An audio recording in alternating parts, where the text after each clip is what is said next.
Yeah. Hello everyone, welcome back to the module number 2 and lesson number 1 जहाँ हम लोग आज बात करने वाले हैं what is the difference between equity and derivative. ठीक है, इक्विटी क्या होता है, डेरिवेटिव क्या होता है, आज हम लोग उसके बारे में थोड़ा सा डिस्कस करने वाले हैं। बहुत सिंपल है, कुछ बहुत बड़ा टॉप नहीं है। आपको बहुत ज़्यादा कुछ सोचना है इसके बारे में, थोड़ा सा हम उसको ऊपर रख देते हैं बस। ठीक है ना। इक्विटी क्या होता है, इक्विटी मतलब आप शेयर्स के अंदर ना पैसा डाल रहे हो, पैसा डाल के इसको लॉक करके रखना चाहते हो। इसमें बिल्कुल भी वैसा कोई लिमिट होती है जिसके अंदर कि आपको लाइक कि इतने दिन के अंदर आपको स्टॉक बेचना है या फिर प्रॉफिट प्रॉफिट हो रहा है डेफिनेटली आप बेचिए, लेकिन ऐसा कुछ नहीं है कि आपको बेचना ही बेचना है, लॉस के अंदर बेचना है, प्रॉफिट में आपके अंदर लाइक पेशेंस नहीं है, या फिर आपको लगता है कि खराब हो गया स्टॉक यहाँ से या फिर कुछ भी न्यूज आ गई। तो ऐसा कुछ नहीं है कि लाइक इक्विटीज के अंदर कि equity is just a part of ownership of a company. आपने इक्विटी खरीद ली यानी कि आप ओनर है उस कंपनी का, कंपनी जब तक रहेगी तब तक आप उसके ओनर है। अब कंपनी ऐसे ग्रो करी, साथ साथ आप भी ग्रो करोगे, कंपनी लॉस में हो, लॉस कर रही है तब आपका भी लॉस होगा। ठीक है, वेयर एज डेरिवेटिव के अंदर ऐसा नहीं है, डेरिवेटिव अंदर डेराइव फ्रॉम इक्विटी, वो इक्विटी को देख के चलता है। ठीक है, इक्विटी मान लो कोई शेयर 8,000 पे ट्रेड कर रहा है, उसका डेरिवेटिव जो होता वो 8,000 का प्रीमियम होगा। सपोज एक मान लेते हैं, मैं बहुत ही बेसिक, आप ऐसे नहीं समझ पाओगे, सपोज एक मान लो एक शेयर भाग रहा है, तो क्या करेगा ना, 800 अगर वो ऑप्शन के अंदर है, वितरण ऑप्शन के अंदर है, तो 800 का सीई खरीदेगा, कॉल ऑप्शन खरीदेगा। कॉल मतलब कॉल यूरोपियन बोलते हैं इसको फुल फॉर्म, लेकिन कॉल बोलते हैं इसको, फुल फॉर्म तो कॉल यूरोपियन है लेकिन इसको हम बोलते हैं कॉल। कॉल मतलब ऊपर जाने का। ठीक है, कॉन्ट्रैक्ट होता है, ये कॉन्ट्रैक्ट होता है एक रेट कर रहे थे। इस कॉन्ट्रैक्ट में ये होता ले रहा हूँ कि मेरे प्रीमियम कर 30 रुपए और 1,000 का लॉट साइज था, तो कितना हो गया, ये हो गया 30,000 रुपए। ठीक है, हमने इन्वेस्ट कर दिया 30,000 रुपए, हमको बदले में कितने 1,000 शेयर मिल गए, और हमको वहां पे कितना जमा करना पड़ रहा था, 8 लाख रुपए। ठीक, 8 लाख, वो 8 लाख तो नहीं है तो क्या करें, 1,000 शेयर तो ये भी है, 1,000 शेयर वो भी है, तो क्या हम उसके से पैसा कमा सकते हैं जितना पैसा वो इक्विटी कमा के देगा, बिल्कुल कमा सकते हैं। ठीक है, लेकिन एक महीने के अंदर, ऐसे नहीं लॉन्ग टर्म हम कमाएंगे, एक महीने के अंदर जो कॉन्ट्रैक्ट होगा उसके हिसाब से। इसके अंदर भी कुछ प्रोज एंड कॉन्स है, वो मैं आगे चल के जब हम लोग ट्रेडिंग की वीडियोस कवर करेंगे तब हम बताएंगे कि थीटा डेल्टा गामा वेगा ये क्या होता है, कैसे आपके प्रीमियम को गलाता है, वो सब चीजें हम डिस्कस करेंगे। लेकिन बिफोर मूविंग अहेड, पहले मैं आपको यहाँ से मेन चीज समझाता हूँ, what is equity, what is derivative, difference क्या है और इसकी रिवॉर्ड रेशियो क्या है। ठीक है, लेकिन जो अभी हम डिस्कस करते हैं कि 8 लाख रुपये, तो अब जैसे हम भी डिपेंड अपॉन डेल्टा, जैसे मान लो आपका 80 रुपये का प्रीमियम 40 रुपये का हो गया। ठीक है, 10 रुपये मूव किया आपका प्रीमियम 40 रुपये का हो गया, या 25 रुपये मूव किया आपका प्रीमियम यहाँ पे 25 रुपये बढ़ जाएगा, डिपेंड डेल्टा कितना चल रहा है। अगर 40 रुपये का हो गया तो आपका 10 multiply by 1,000 is equal to 10,000 रुपये, आपने 10,000 रुपये कमाया। यहाँ पे कितना कमाया, यहाँ भी 10,000 रुपये कमाया आपने। ठीक है, यहाँ भी 10,000 रुपये कमाया। लेकिन ये लॉन्ग टर्म पैसा आपको दिखेगा, ये एक ही महीने का दिखा रहा हूँ मैं, एक महीने के बाद ये कॉन्ट्रैक्ट एक्सपायर हो जाएगा, जो प्रॉफिट है लेके निकलो, लॉस है लेके, तो आपका 30 हो, ठीक ठाक है। आगे चल के डिस्कस करते हैं कि होता क्या है।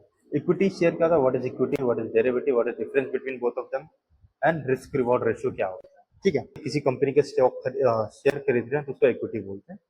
डेरिवेटिव उसी के लाइक उसी का पार्ट होता है, डेरिवेटिव फ्यूचर एंड ऑप्शन बोलते हैं उसको। ठीक है, किसी का डेरिवेटिव होता है उसी से डिराइव होकर बना हुआ है। एंड डिफरेंस क्या होता है वो हम लोग डिस्कस करने वाले हैं, और रिस्क रिवॉर्ड रेशियो क्या होगा वो हम लोग अभी 2 मिनट में डिस्कस करने वाले हैं। देखो, what is equity, equity is the ownership of a company. ठीक है, कंपनी की आप ओनरशिप कर रहे हो, when you buy share you become part of owner of that company. आपने मैंने स्टार्टिंग में कहा था, अगर आप कंपनी के अंदर कोई भी हिस्सा खरीद रहे हो तो आप उस कंपनी के इतने हिस्से के मालिक हैं। ठीक है, आपके पास जितने, सपोज आपको 2% तो इसी के अंदर इक्विटी है। When you buy share you become part owner of a company, right. You benefited और कंपनी परफॉर्म वेल और प्राइस ऊपर जाता है, डिविडेंड देता है। अगर डिविडेंड दिया, सपोज मान लो कंपनी ने 30 करोड़ का प्रॉफिट किया, तो अपने डिविडेंड बांटना चाहता है, मतलब प्रॉफिट जो है अपने शेयर होल्डर के साथ बांटना चाहता है, तो वो देगा डिविडेंड। ठीक है, ये सब टर्म आगे सीखेंगे। डिविडेंड क्या होता है, डिविडेंड मतलब लाभांश, हिंदी में बोले तो प्रॉफिट का एक छोटा सा हिस्सा वो आपको देगा एज अ शेयर होल्डर। ठीक है, सपोज एग्जाम्पल 100 शेयर बाय किया इन्फोसिस का 1,500 पे, अब 1,800 चला गया तो 300। ठीक है, पर शेयर 100 शेयर इसने लिया था, 300 का मार्जिन हुआ, कितना हो गया इसने कमा लिया, 30,000 रुपए। ठीक है, बहुत ही सिंपल वे। ठीक, अब ये किसके लिए बढ़िया होता है? लॉन्ग टर्म इन्वेस्टिंग करना चाहता है, कैपिटल एप्रिसिएशन करना चाहता है, या डिविडेंड पाना चाहिए, जब मर्जी आप बेचो, जब मर्जी आप खरीदो, डिलीवर टू डीमैट अकाउंट में आ जाएगा। ठीक है, इसी का एक ऑप्शन आता है। अब हम लोग चलते हैं बात डिस्कस करने के लिए कि what is derivative in future and option. ठीक, अब ये एक तरह के फाइनेंशियल कॉन्ट्रैक्ट होता है। ठीक है, फाइनेंशियल कॉन्ट्रैक्ट होता है, financial contract based on price of underlying asset. Underlying asset मतलब एसेट क्या है यहाँ पे हमारा? इन्फोसिस का शेयर। ठीक है, यहाँ पे हमारा इन्फोसिस हो गया, इन्फोसिस का हमारा शेयर का अंडरलाइंग सपोज 1800 तो इसका कॉन्ट्रैक्ट। ठीक है, बहुत सिंपल वे में मैंने एग्जांपल भी लिखा कि there is a two major come types.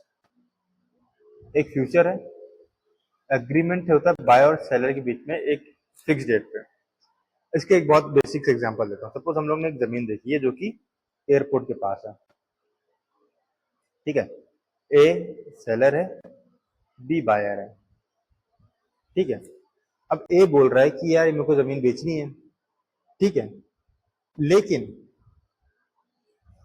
B ए बेच क्यों रहा है? नंबर वन थिंग, पहले ए का कहने का मतलब है कि मेरे को जमीन बेचना, बी को खरीदना है, और यहाँ पे एयरपोर्ट आने वाला है, अभी आया नहीं है, आने वाला है। ठीक है, आने वाला का मतलब ये है कि भाई ए वहां रह रहा है, ऑलरेडी ए का घर है वहां पे। ठीक है, अब वो अपना घर है तो या फिर उसकी जमीन है, तो वो उसको पता है कि यहाँ पे 5 साल से एयरपोर्ट आ रहा है, अभी तक आया नहीं है। और बायर जो है, जो बी है, उसको लग रहा है एयरपोर्ट आने वाला, तो इसलिए वो वहां पे जमीन खरीद रहा है। ठीक है, तो अब यहाँ पे कॉन्ट्रैक्ट होगा दोनों के बीच में, ए एंड बी के बीच में, दोनों के बीच में कॉन्ट्रैक्ट होगा। कॉन्ट्रैक्ट क्या होगा कि एक छोटा सा टोकन अमाउंट जमा करेगा 1 लाख का। ठीक है, और सपोज मान लो जमीन 10 लाख की थी। ठीक है, जमीन 10 लाख की थी या 1 करोड़ की जमीन थी, तब 1 लाख का टोकन देगा। 1 करोड़ की सपोज मान लो जमीन थी, और उसने 1 लाख का टोकन जमा कर दिया। बोला भाई ठीक है, अगर जमीन आती है तो मैं 1 करोड़ में आपसे खरीद लूंगा, ये एग्रीमेंट पे साइन होता है दोनों बायर और सेलर दोनों तरफ से। अगर जमीन नहीं आती तो 1 लाख का टोकन आप अपने रख लेना, मेरे को नहीं चाहिए टोकन। भाई सेलर भी अपनी तरफ से चाहता है कि मैं भी सेफ रहूं, वो भी सेफ रहेगा, एग्रीमेंट करवा लेंगे। ठीक है, लेकिन इस केस में होगा 1 लाख ये टोकन अमाउंट है, ये रिटर्न नहीं होगा। ठीक है, अब 1 करोड़, अब क्या होता है, अब आगे चल के वहां पे जमीन पे एयरपोर्ट आ जाता है। अब ए क्या, ए को सेल करना ही पड़ेगा। अब बी बाय कर लेगा 1 करोड़ के अंदर, भले इसकी वैल्यू 5 करोड़ हो गई, मतलब नहीं। अब 1 करोड़ में डील डन हुई थी, तो 1 करोड़ पे वो डील खरीद ले। इससे क्या हो, दोनों पार्टी सिक्योर हो गई। उसको 1 करोड़ इसकी जमीन बेचना था, इसने जमीन ही बेच दिया। बस फर्क यहाँ पे इतना है कि यहाँ पे एयरपोर्ट नहीं आ रहा था, लेकिन जब इसने बेचा, जब इसने एग्रीमेंट किया, तब एयरपोर्ट की न्यूज आ गई, एयरपोर्ट का कंस्ट्रक्शन चालू हो गया, या फिर टेंडर पास हो गया, वट एवर जो भी है। तो इन दोनों के बीच में जो एग्रीमेंट था वो 1 करोड़ का, इसने उसको पैसा दिया, ट्रांसफर किया, और जमीन इसकी नाम हो, बी के नाम हो गई। ठीक है, सेम फ्यूचर्स में क्या होता है, बाय एंड सेल स्टॉक और फ्यूचर डेट फिक्स प्राइस। इसमें होता है मंथली एक्सपायरी, तो या तो 31 या फिर मंथ के एंड की जो थर्सडे पड़ेगी उस दिन की एक्सपायरी होगी। ठीक है, अब यह कंपलसरी सेटलमेंट, एक्सपायरी के दिन आपको कंपलसरी सेटलमेंट कर लेना है, चाहे लॉस और प्रॉफिट हो, आपको काटना है सौदा। ठीक है, अब इसके अंदर लॉट साइज होता है, फिक्स होता है। सपोज जैसे निफ्टी के अंदर 75 शेयर का लॉट साइज है, तो जैसे स्टॉक के अंदर हर एक स्टॉक का अपना अपना लॉट साइज होता है। जैसे निफ्टी की हम बात करें, निफ्टी के अंदर 75 का लॉट है, 1 लॉट इज इक्वल टू 75। अब किसी ने 10 लॉट लिया तो इज इक्वल टू 750 शेयर, तो इसके अंदर लॉट चलता है। ठीक है, जैसे एक लॉट में 50 शेयर होते हैं, हर एक का डिफरेंट होता है। ठीक है, एग्जाम्पल, किसी ने रिलायंस के फ्यूचर बाय किया 2500 में, और वो मूव कर गया 2550।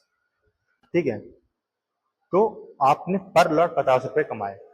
ठीक है, किसी ने 2500 का फ्यूचर खरीदा और ठीक इसी तरह मूव किया, 2500 उसने देखा, 2550 चला गया, तो और लॉट साइज मान लो 250 लॉट आते हैं। ठीक है, अब ऑप्शन बी क्या है, यहाँ पे हम लोग ऑप्शन बी की बात करते हैं। ऑप्शन बी में ये है कि कॉन्ट्रैक्ट जो है राइट देता है, बट ऑब्लिगेशन है टू सेल। जैसे 2 टाइप है, call option, put option. Call option जो होता है वो आपको क्या हक देता है कि बाय करने का, पुट ऑप्शन आपको राइट टू सेल होता है, बेचने का। ठीक है, इसका इसका हम ज्यादा डिटेल में बात करेंगे आगे चलकर ट्रेडिंग के अंदर। मैं बहुत बेसिक सा भी बता देता हूँ क्या है आप। ठीक है, अगर हमने कॉल बाय किया 23,000 का निफ्टी 100 रुपए के अंदर, और वो 23,200 चला गया, तो 200 रुपए का आपको प्रॉफिट हो गया, इसके ऊपर 100 रुपए के ऊपर। तो 100 का मल्टीप्लाई पे लॉट साइज, ठीक है। मान लो 100 रुपए का हमने खरीदा, हमने ऊपर क्या डिसाइड किया, 75 का लॉट साइज है, तो कितना होगा, 7,500 रुपए इन्वेस्टमेंट लगा, एक लॉट हमने खरीद लिया निफ्टी का 23,000 का कॉल।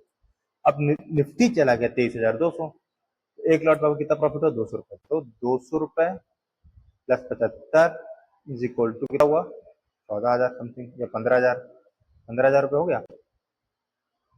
15,000 आपका प्रॉफिट हो गया, प्लस 7,500 रुपये आपकी इन्वेस्टमेंट हो गई।